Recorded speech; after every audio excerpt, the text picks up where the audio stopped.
This is staph. This is likely fecal bacteria. Where did we find them?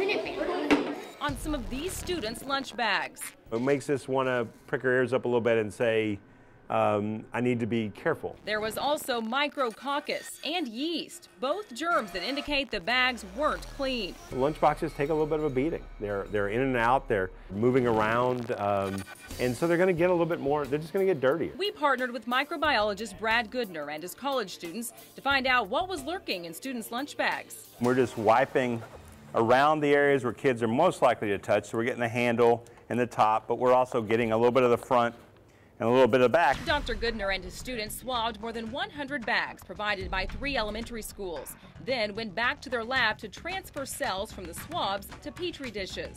You can see a variety of different organisms on any one lunchbox.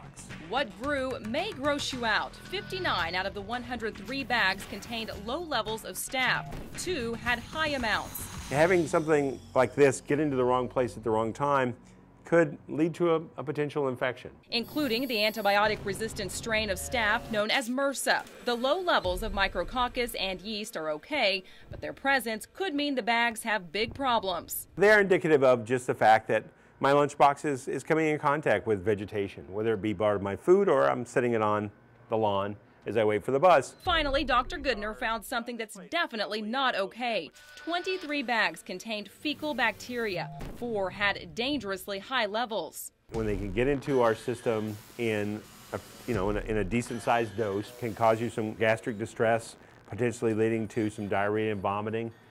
In some cases, maybe worse. Those stylishly cloth bags carried by kids today are part of the problem. They're better breeding grounds for bacteria than metal or plastic. It's definitely a very textured fabric, and all those little grooves are places, as we know from any time we want to clean something, that's going to be harder to get things off of. The good news, it is easy to keep germs at bay. This is what they probably should be doing every day. A swipe with a Clorox wipe and regular hand washing is all your child needs to remember to do to keep their lunch bag clean. I'm hoping that this sort of little study would help people realize that we can all do a better job. Dr. Goodner also compared boys' lunch bags to girls'. Although they were almost equal, the 2 dirtiest lunch bags he tested did belong to girls. I'm Dina Silk. Join me tonight at 10 in segment 2 when I put reusable grocery bags to the test. You won't want to miss what we found.